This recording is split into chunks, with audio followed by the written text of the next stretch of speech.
अज्ञानतिमिरन्धस्य ज्ञानाञ्जनशलाकया चक्षुरुन्मिलितं येन तस्मै श्रीगुरवे नमः। नमोऽयं विष्णुपदाय कृष्णप्रेष्ठाय भूतले श्रीमते जयपताका स्वामिनिति नामिने। नमाचार्यपदाय निताय कृपापदायिने गौरकथा धमदाय नवरग्रामतारिणे। नमोऽयं विष्णुपदाय कृष्णप्रेष्ठाय भूतले श्रीमते भक्तिवेदान्त स्वामिनिति नामिने। नमस्ते सरस्वती देवे गौरवाणी प्रचारिणे निर्विशेष शून्यवादी पाश्चात्यदेशतारिणे। हे कृष्ण करुणा सिंधु दीनबंधु जगत्पते गोपेश गोपिकाकांत राधाकांत नमस्ते। तप्तकांचन गौरांगी राधे वृंदावनेश्वरी विश्वभानु सुते देवी प्रणमामि हरिप्रिये। नमो महावदनाय कृष्ण प्रेम पदायते कृष्णाय कृष्ण चैतन्य नाम्ने गौरतिसे नमः। जय श्री कृष्ण चैतन्य प्रभु नित्यानंद श्री अद्वैत गदाधर शिवासादि गौर भक्तवृंद। हरे कृष्ण कृष्ण कृष्ण हरे हरे, हरे राम राम राम हरे हरे। শ্রীমদ্ ভগবদ গীতা যথাযথ দ্বিতীয় অধ্যায় সাংখ্যযোগ, শ্লোক সংখ্যা 40। ন ইহ অভিক্রমো নাশো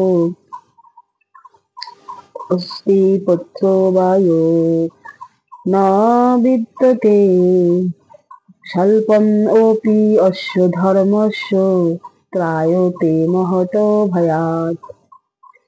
এই শ্লোকের অনুবাদ: ভক্তিযোগের অনুশীলন কখনো ব্যর্থ হয় না এবং তার কোনো ক্ষয় নেই, তাই অল্প অনুষ্ঠানও অনুষ্ঠাতাকে সংসার রূপ মহাভয় থেকে পরিত্রাণ করে।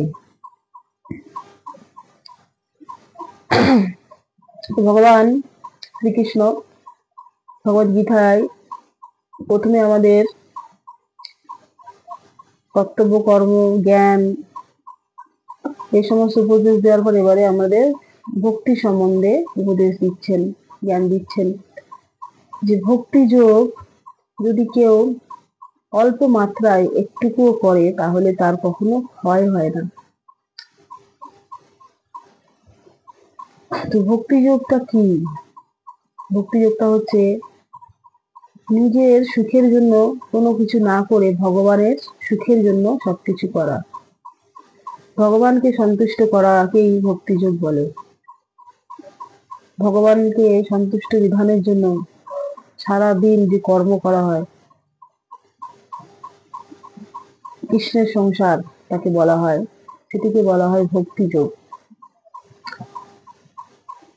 তো এই ভক্তিযোগ যদি আমরা ভগবানের সেবা করি তাহলে আমাদের কোনো সময় কোনো ক্ষতি নেই, লাভ ছাড়া। যেখানে আমরা স্টপ করব, যদি আমরা পুরোপুরি ভগবানের সেবা না করে এই দেহ রেখে দিই তাহলেও আমরা পরের জন্মে সেই সেবা করার সেখান থেকে সুযোগ পাব। তাই ভক্তিযোগ সকলের করা উচিত। তো আমি একটি উদাহরণ দেব। মহাভারতে একবার ভগবান শ্রীকৃষ্ণ সুদর্শন চক্র দিয়ে শিশুপালের হত্যা করেছিল এবং তার একটু আঙুল সুদর্শন চক্র দ্বারা কেটে যায়। তো দ্রৌপদী তখনই সেই তার আঁচল ছিঁড়ে ভগবান শ্রীকৃষ্ণের সেই আঙুলকে বেঁধে দেয়। তো একটুখানি বস্ত্র দেওয়ার জন্য ভগবান তাকে কয়েকশো শাড়ি, কয়েক হাজার শাড়ি তাকে উপহার দিয়েছিল। যখন তার বস্ত্রহরণ করছিল তখন ভগবান তাকে রক্ষা করেছেন, তাকে বাঁচিয়েছে, বস্ত্র হরণ থেকে তাকে রক্ষা করে তাকে বস্ত্র দিয়েছিল। তো আমরা এই উদাহরণ থেকে বুঝতে পারি যে দ্রৌপদী সামান্য একটু নিজের বস্ত্র ছিঁড়ে দিয়েছিল, তার পরিবর্তে ভগবান তাকে কি দিয়েছিল। তাহলে আমরা যদি ভগবানের সেবা করি তাহলে ভগবান আমাদেরকে কখনোই ফেরাবে না। তাই জন্য আমাদের সবসময় ভগবানের সেবা করা উচিত, ভক্তি যোগ অনুশীলন করা উচিত। ভগবান আমাদেরকে শিক্ষা দিচ্ছেন। হরে কৃষ্ণ কৃষ্ণ কৃষ্ণ হরে হরে, हरे राम राम राम हरे हरे। जय कृष्ण चंद्र भगवान की जय।